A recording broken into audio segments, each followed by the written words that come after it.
আসসালামু আলাইকুম, সবাই কেমন আছেন? তো আজকে রান্না করতে করতে কিছু কথা বলবো আমাদের সুপারস্টার শাকিব খান আর বুবলিকে নিয়ে। কিছু কিছু মানুষ জিতে যেয়ে হেরে যায়, কেন জানি না। পুরুষ প্রথম স্ত্রীর চাইতে দ্বিতীয় স্ত্রী বা দ্বিতীয় নারীকে কেন এত প্রাধান্য দেয়, আর কেন বা এত ভালোবাসে। দিন শেষে পরকীয়া রানীরাই দেখি এখন জিতে যায়, হেরে যায় কে? সরল সোজা মানুষগুলো। অপবিশ্বাসের দিকে তাকাইলে উনি একটা সরল সোজা মেয়ে, ওনাকে বোঝা যায়।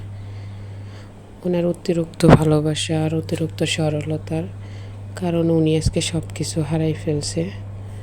তো অবশেষে আমার কাছে কেন জানি মনে হয় কিছু কিছু মানুষ জিতে যায়, হেরে যায়। এমন একটা মা বুবলি, যার সন্তান পেটে আসলে হাজার সমালোচনা, হাজার মিথ্যা বলতে হয়, অবশেষে কিন্তু সত্যি সত্যিই হয়, মিথ্যা মিথ্যাই হয়। সবসময় ভালো মানুষের সাথেই কেন এগুলো ঘটে জানি না।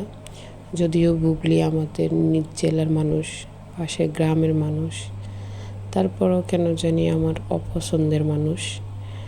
যারা অন্যের সংসার ভাঙে তারা কখনো কারো পছন্দের মানুষ হতে পারে না। তো পুরো পৃথিবী সবাই অপবিশ্বাসকে সাপোর্ট করে, কিন্তু তার প্রিয় মানুষ ছাড়া। তো বুবলিকে পুরো পৃথিবী সবাই ঘৃণা করে, কিন্তু কিভাবে, কি নিয়ে, কি দিয়ে, কেন জানি দ্বিতীয় নারীরাই পুরুষকে অনেক বেশি, তাদের থেকে সব কিছু পায়, তাদেরকে পায়।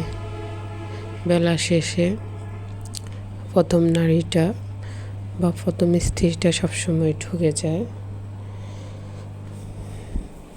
কেন সব কিছু কেন জানি সরল সোজা মানুষগুলোর উপরেই পড়ে। এটাই অনেক খারাপ লাগলো। ওনার কন্যা সন্তান হইল, নিউজটা জানাইলো, দুজনে জানাইছে। তো এটা তো অপবিশ্বাসের কতটা খারাপ লাগছে সেটা সেই জানে। আর ওনাকে সবাই সাধুবাদ জানাচ্ছে যে তেল মারতাছে। যারা একসময় অপবিশ্বাসকে নিয়ে কাজ করতো, ওনার পাশে থাকতো, আজকে তারা বুবলির পাশে। তো এইসব সাপোর্টের কারণে কিন্তু পরকীয়াটা বেড়ে গেছে। এই সমাজটা এখন পরকীয়ার জন্য অনেকগুলো সংসার ভেঙে যাচ্ছে। অনেকের সুন্দর সাজানো সংসারটা নষ্ট হয়ে যাচ্ছে। দিন শেষে দেখি পরকীয়া রানীরাই জিতে যায়, আর হেরে যায় কে? ভালো মানুষেরা হেরে যায়। আল্লাহ হাফেজ।